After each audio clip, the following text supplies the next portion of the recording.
Aronson y la primera rotonda. Aronson no siempre estuvo muerto. De hecho, durante un cierto periodo, Aronson se fue sin exagerar, fue sin exagerar un ser vivo. Entre los 27 y los 30 años, Aronson circulaba como un insecto obcecado alrededor de una rotonda. Todas las mañanas, entre las 7 y las 7:30, se veía a un hombre circundar la rotonda principal de la ciudad, rotonda en la que desembocaba el 60% del tráfico. A las 7 de la mañana, el humo de los automóviles era menor que al final de la tarde. Sin embargo, incluso así, había humo, metal y también la velocidad de algunos automóviles. Y allí, en medio de todo, jugándose la vida, un hombre daba cientos de vueltas a la rotonda. Aronson. Cualquier hábito, la repetición de cualquier acto, por más absurdo que sea, se asume rápidamente. Lo excepcional se transforma en pocas semanas. En algunas circunstancias solo se necesitan unos días para que lo monstruoso y lo informe se vuelva normalidad y costumbre. En definitiva, un hecho al que no se le presta atención. Paisaje. ¿Cómo están, amigos y amigas que leen por gusto? Yo les he leído un fragmento, el inicio en realidad, de Mateo perdió el empleo, una de las novelas de nuestro invitado de hoy, el escritor portugués Gonzalo M. Tavares. Él es uno de los invitados del Hey Festival Arequipa 2023, que ya empieza pronto, el 9 de noviembre, y agradezco mucho tener la oportunidad de charlar con él. Él es un escritor, digamos, contemporáneo portugués, una de las letras más importantes de la literatura portuguesa contemporánea, por muchas razones, por la temática de sus novelas, de sus obras.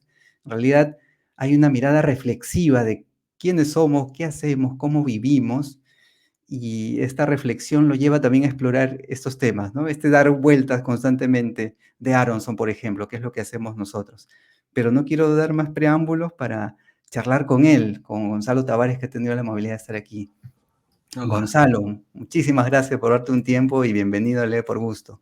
gracias, un placer estar aquí. Yo hablo un castellano muy malo, un portuñol, pero lo entiendo más o Que ha menos. ido mejorando muchísimo porque he estado escuchando una charla con Enrique Vila Matas y veo que de 2016 a este tiempo ese español ha mejorado muchísimo. No sé, no tanto, no pienso, pero vamos a ver. Gonzalo, muchísimo de qué hablar contigo, pero a ver, vamos a situar pues de forma cronológica. Me llama mucho la atención tu acercamiento propiamente a la escritura. Tú has mencionado, bueno, la soledad ahí como una línea importante, Ujú. pero empecemos por la vocación literaria, es decir, tu papá ingeniero, tu mamá matemática, tu interés por las ciencias, por el fútbol incluso, ¿no? A los 18 años Sí. decías que tenías esa vocación ahí muy marcada y este acercamiento a la escritura. ¿Cómo ves ya en retrospectiva este acercamiento ya o definición más bien de la vocación literaria? Bien, bien, como has dicho, mis 18 años han sido, por ejemplo, mm, muy absurdos cuando comparo con los días de hoy, porque estaba hesitando en ir para la matemática pura. A mí me gustaba mucho la matemática, entonces mis amigos de los 15 años se acuerdan de mí, de la matemática, que tenía un instinto bueno para la matemática. Y al mismo tiempo jugaba fútbol, entonces eh, la literatura era de lectura, leía bastante mucho, pero mi camino parecía de jugador de fútbol. Eh, pero esa cuestión, por ejemplo, del cuerpo continúa presente en mi trabajo. El cuerpo, la dolor, la violencia, el deseo son cosas esenciales en mi literatura y tiene mucho que ver con mi biografía, ¿no? Entonces yo diría que la escritura ha aparecido de día para día lentamente más fuerte en mi biografía. De alguna manera, el fútbol, la matemática han perdido fuerza para la potencia de la lectura. Yo primero he sido lector, y de alguna manera los 20, 19 ha empezado escribiendo diariamente como un loco, leyendo mucho, como animal, leía brutalmente. Y naturalmente la escritura fue tomando los días de una forma absoluta y se tornó una necesidad. Entonces no pienso tanto en vocación, Ujú. pienso más en términos de necesidad absoluta de escribir. Me, me pone mucho nervioso cuando no escribo, me pone el organismo me fica muy inquieto, como si la escritura fuera una necesidad secundaria después del hambre, etcétera. Pero no quiero romantizar la cosa, pero escribir para mí es muy orgánico, muy físico y, y más do que una vocación intelectual, es una vocación y una necesidad física, ¿no? Una necesidad orgánica, como dice Gonzalo. Sí, Gonzalo, ¿y tu acercamiento a la escritura? Bueno, mencionabas que escribías diariamente como poseso ahí a los 20 años. Tu primer libro, el que se da a conocer primero en 2001, es un libro de poesía, Libro Tatanza. sí, Este acercamiento a la poesía, concretamente, ¿cómo se, se hace. se posiciona en ti, no? Bien, yo no soy un entusiasta de los géneros literarios. Al contrario, yo tengo una posición muy crítica sobre la división de esto es poesía, esto es ensayo, esto es narrativa, porque me parece que la lenguaje en general tiene una potencia explosiva, una potencia extraordinaria. Eh, y cuando nosotros pensamos en géneros literarios, estamos siempre quitando potencialidad a la lenguaje. Por ejemplo, cuando decimos que estamos escribiendo una novela y no un ensayo, estamos diciendo de alguna manera que no estamos pensando tanto como si fuera un ensayo, como si el pensamiento no perteneciese a la narrativa, ¿no? Cuando hablamos de poesía, esto es poesía, no es narrativa, o sea, es poesía, no es contar una narrativa, no es pensar. Entonces, cualquier género literario está quitando potencias de la lenguaje. Entonces, por ejemplo, libro de la danza, no sé bien si es poesía, no sé, pienso que tiene algo de ensayo también, tiene algo de teste, algo de teoría, pero la idea de poesía me interesa mucho porque es una idea de síntesis. Tienes que decir algo rápidamente y lo verso es la mejor forma de poner es mucha intensidad en poco espacio, ¿no? Una frase es un espacio corto y de alguna manera el verso es más corto que un espacio de una frase. Entonces el verso es el sitio perfecto para poner lo máximo de intensidad de la lenguaje. Pero yo pienso muchas veces de la misma manera cuando escribo una novela, o cuando escribo un fragmento, o cuando escribo Mateo Pardeo el empleo, que intento que las sentencias sean, que tengan mucha información dentro, mucha potencia, espero, dentro, ¿no? Y la síntesis es la clave, ¿no? Te hablaba de esta charla con Vila Matas que tuviste en 2016 en Barcelona y él te decía, bueno, en el prólogo del reino, el señor síntesis, ¿no? Eh, Sí, eh, una eh, brincadera de Enrique Vilamatas, de quien soy muy amigo. Eh, no, es curioso porque yo conocí a Enrique Vilamatas hace muchos años en el Festival Para Ti en Brasil. Pienso que como 20 años, algo así. Y era mucho curioso porque ficamos muy amigos, somos los dos muy calmos, muy calados. Yo estaba al lado de Enrique Vilamatas y estábamos en una mesa eh, con muchos escritores de Brasil que se conocían muy bien. Estábamos hablando mucho. Eh, Enrique de vez en cuando estaba solamente bebiendo, calado, yo también, muy tranquilo. Y Enrique, como al fin de 20 minutos, se ha levantado y ha dicho, síntesis, síntesis. y los escritores de Brasil se calaron como intentando percibir lo que estaba sucediendo y después Enrique se sentó en la silla y continuó viviendo tranquilamente calado. Unos minutos después del silencio y de la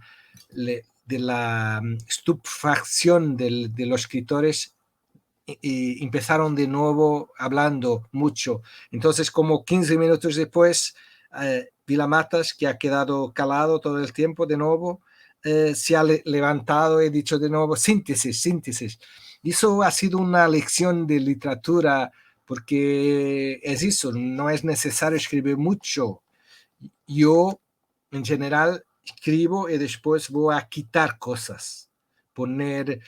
Muchas veces tengo como 200 páginas y voy a transformarlas en 100, 90, 50. Y las 50 finales son mucho más, en el mío entendimiento, son mucho más poderosas que las 200. Es la idea de poner el máximo de intensidad en el mínimo espacio de lenguaje, ¿no? Efectivamente, eso es en realidad, amigos y amigas, la explicación de lo del señor síntesis que dice Enrique Vila Matas, lo que Gonzalo ha mencionado, ¿no? Lograr decir o transmitir la misma idea en menos espacio, ¿no? Para que esta frase adquiera potencia, que Claro, permita claro, la sí. interpretación, que también tú dices de un respeto al lector, como alguien inteligente, ¿no? Que imagina, que construye su propio mundo, como tú decías, leer para que el lector mire hacia arriba, imagine, construya, ¿no? Y eso es trabajo, 200 páginas, volverlas 50, todo lo que Claro, tarda, ¿no? claro. Eso da mucho trabajo, mucho más trabajo do que a escribir, es poner más corto, ¿no?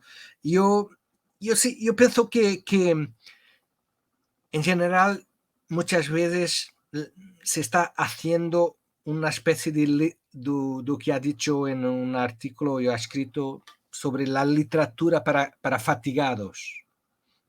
Fatigados, sí, Sí, cansado, sí, sí, para fatigados. cansados. Porque las personas están trabajando mucho. Hablo de mi experiencia, por ejemplo, en Portugal, en Europa. O sea, las personas están trabajando como 12, 10 horas, 12 horas, 14 horas, algo.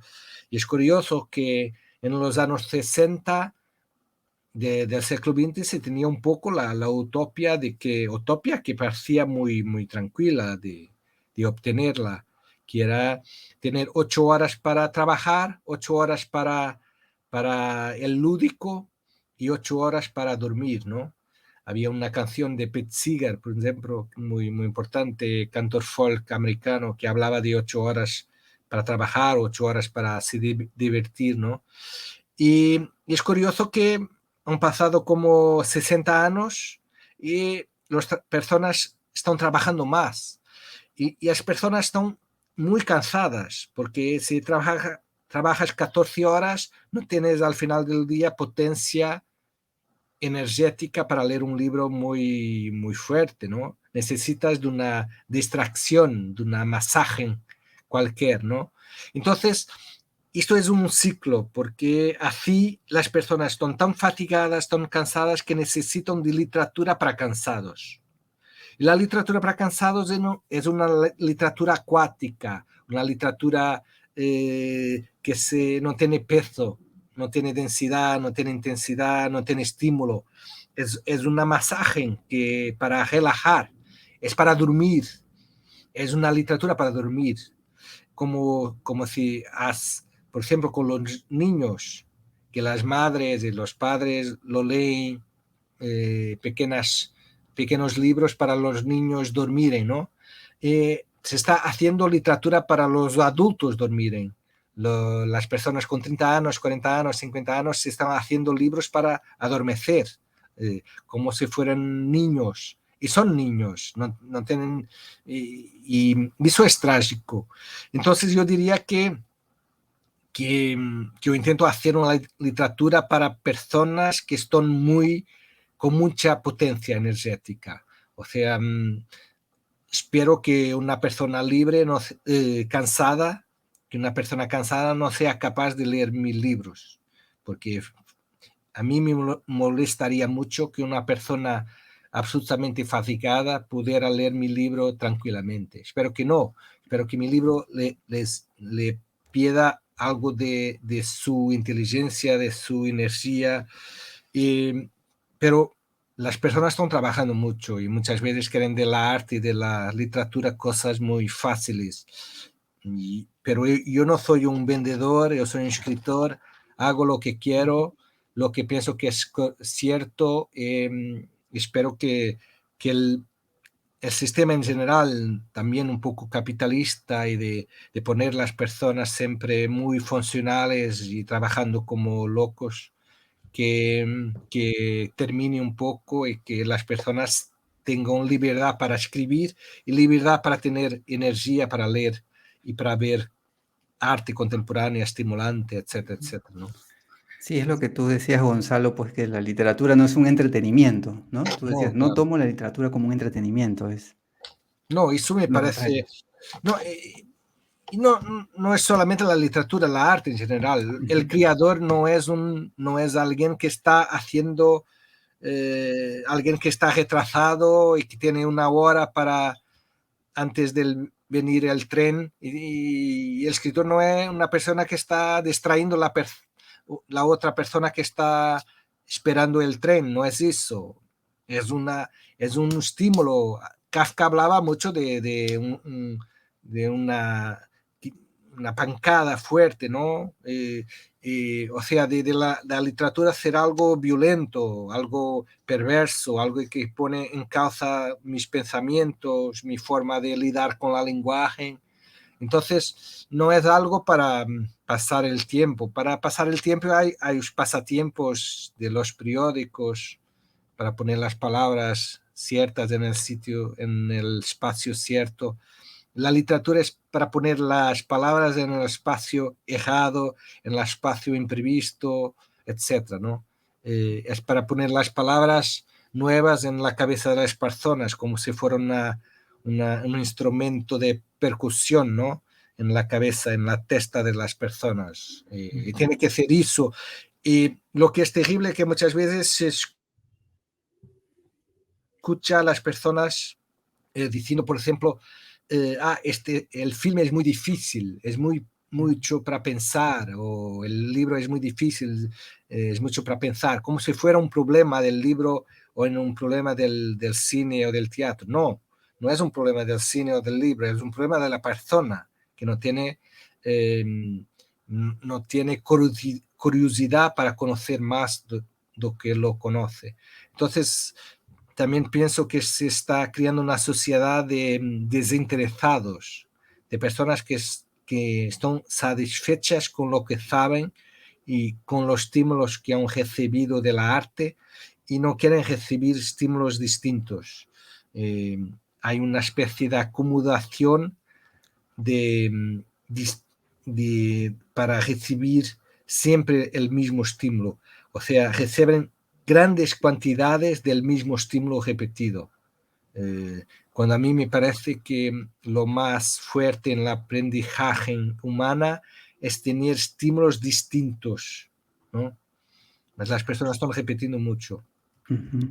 En una entrevista en el diario El País en 2016, Gonzalo Tavares dice, ¿no? Algo que me llamó mucho la atención, nos concierne, porque este es un espacio que se transmite en Internet, ¿no? Es mucho más difícil ser un gran lector y un gran escritor en el siglo XXI. Intento resistir. No tengo nada o sea, de redes, Facebook, solo un email con una respuesta automática que dice, pido disculpas, pero en las próximas semanas no podré contestar. Qué difícil, ¿no? Más aún Sí, ahora. Le continúo en la misma situación sin Facebook, sin Instagram, sin nada, y con el Instagram, con el mail conmigo, con la misma mensaje en automática de no puedo contestar. Pero yo probablemente en el futuro próximo espero abrir una página de Instagram, de Facebook, pero una página de contenido, ¿no? No una página de vanidad ni nada de semejante. O sea, me parece cada vez más que hay un espacio interventivo, creativo, estimulante posible en la Internet. eso me parece obvio.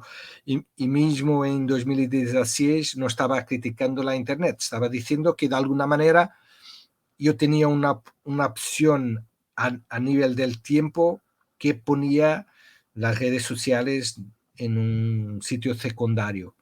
Pero cada vez más me parece que para lograr llegar a la cabeza, al cerebro de algunas personas es necesario poner contenido de calidad dentro de las redes. O sea,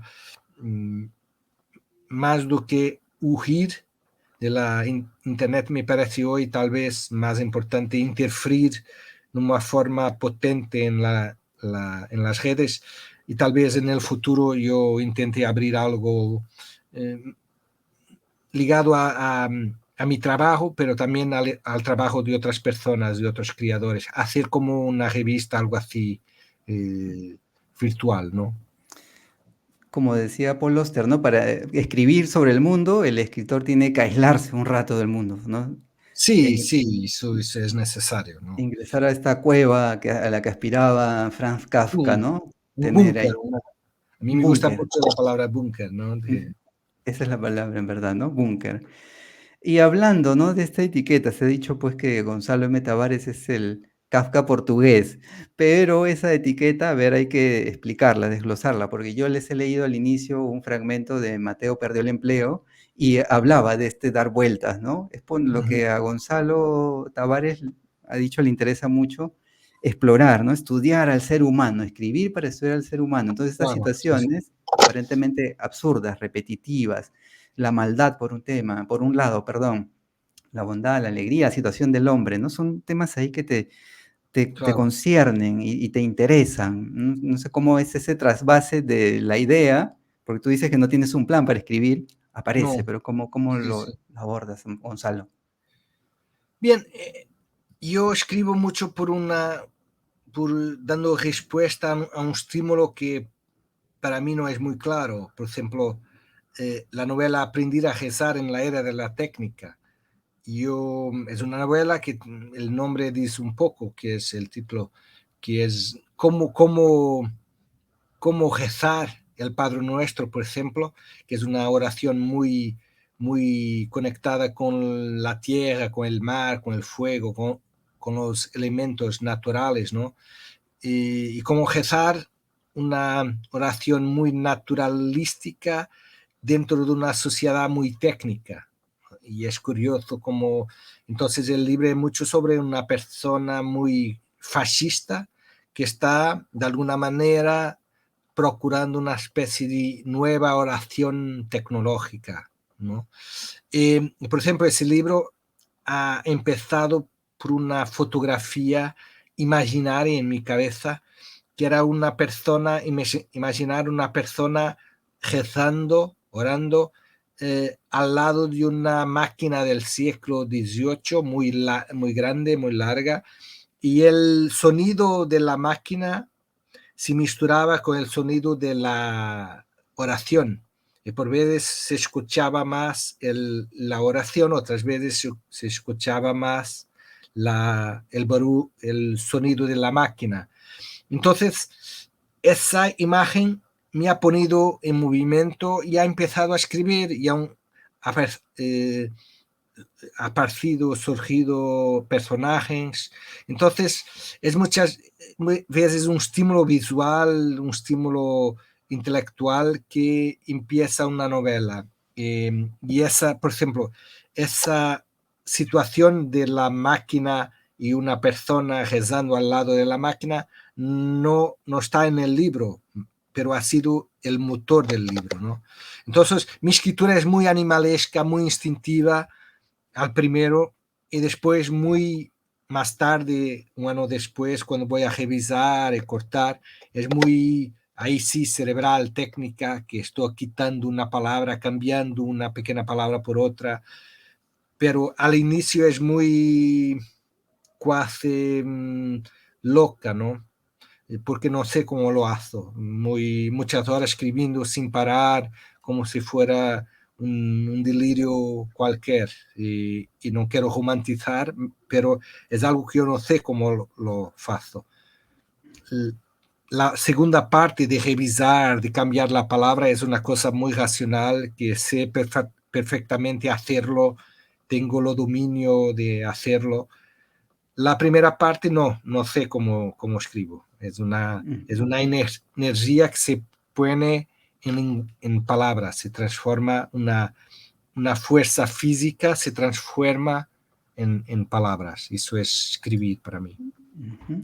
En el barrio hay 10 habitantes, ¿no? El señor Valerí, Henry, el señor Breck, el señor Juarros, el señor Sí. Walser, el señor Calvino, Bretón, Kraus, ¿no? En el reino, pues, incluye, está reunida esta tetralogía novelística, ¿no? La temática del mal y el dolor. Y eso de aquí, pues, que quizás lleva a ponerte la etiqueta de Kafka portugués, es en realidad por la exploración del humano en el mundo contemporáneo, no sé, ¿acaso despersonalizado? ¿Acaso estas repeticiones las que no somos conscientes, como en Mateo y Aronson, dar vueltas? Sí, no sé, bien. Claro que me siento muy honrado por la comparación con Kafka, pero mi trabajo mis libros son muy distintos entre sí, entre los libros de Kafka, claro, no hay comparaciones. Y a mí me interesan cosas muy distintas. Por ejemplo, interesa mucho la realidad del reino, que es hablado, pero me interesa mucho la fantasía, por ejemplo, del Bagio y de otros libros, de Mateo Perdeu o Empleo, que es una mistura entre realidad y fantasía. Entonces, no sé, a mí me interesa el ser humano, estudiar cómo el ser humano diante del absurdo de la muerte, cómo vaya a actuar perante la fuerza del deseo, cómo vaya a resfriar, cómo vaya a cambiar. Entonces me interesa mucho el organismo humano. Yo he estudiado mucho el cuerpo humano, la fisiología humana. Y eso me interesa mucho, porque al final todos nosotros somos una especie de máquinas y de animales, ¿no? De ángeles y de algoritmos.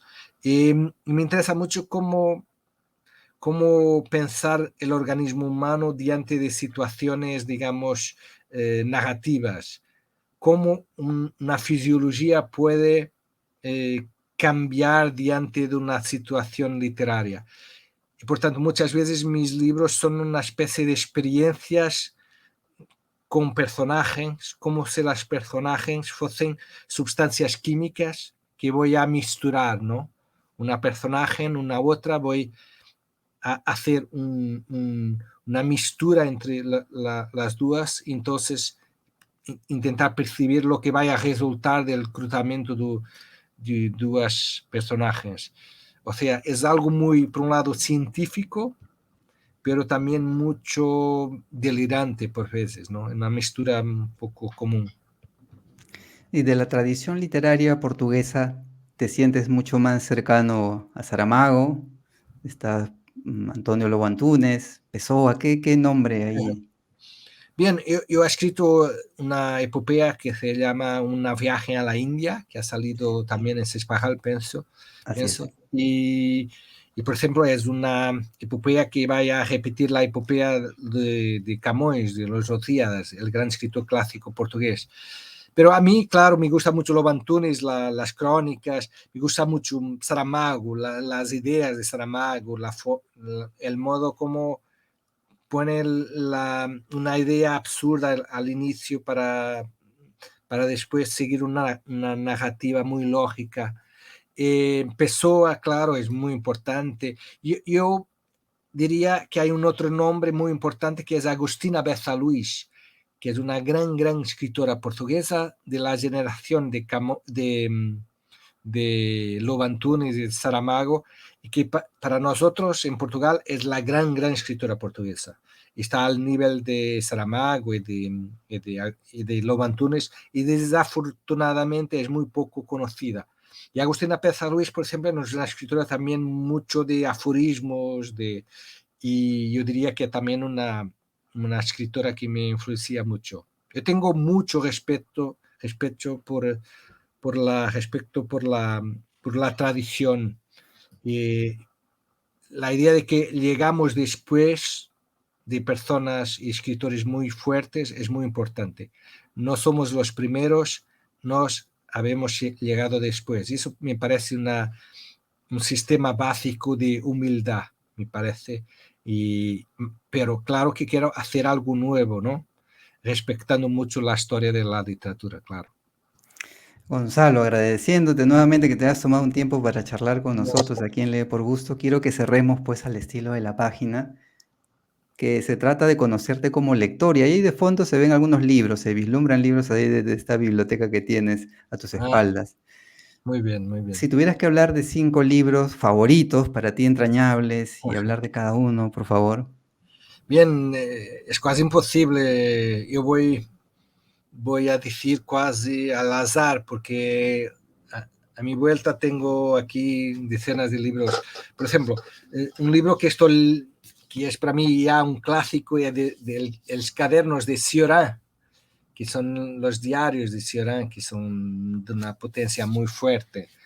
Podría hablar por ejemplo, de La montaña mágica de Thomas Mann, ¿no? Que es un libro que nos conecta para un mundo de sanatorio y que nos hace olvidar la realidad de los días, ¿no?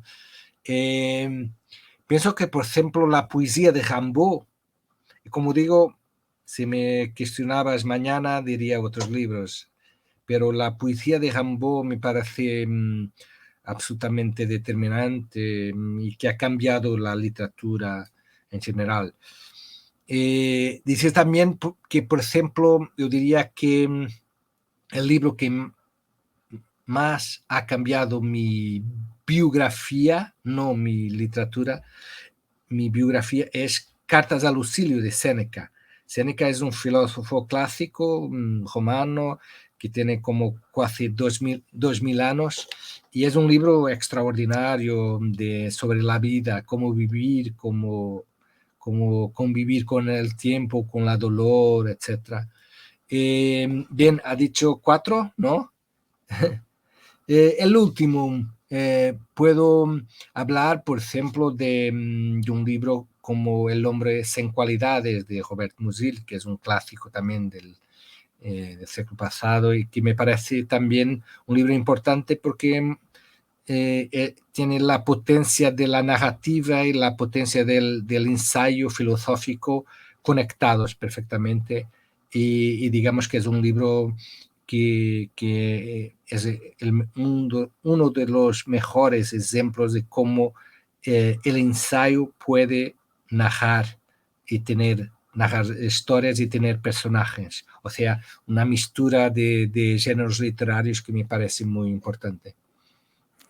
5 libros, rápidamente. Muchísimas gracias, Gonzalo, por haber cumplido con este reto de los 5 libros y también por darte un tiempo para charlar con nosotros. Vas a estar ya pronto en el Perú, más precisamente en la ciudad de Arequipa, para estar en el Hey Festival, así que tengas una muy buena estancia en Arequipa, en el Perú, y muy Muchas agradecido gracias. otra vez por tu tiempo. Muchas gracias, Jaime. Será un placer estar en Perú. Muchas gracias también a quienes han seguido, han dado me gusta, han compartido el contenido de Lee por Gusto. Nos vemos en la siguiente transmisión. Gracias.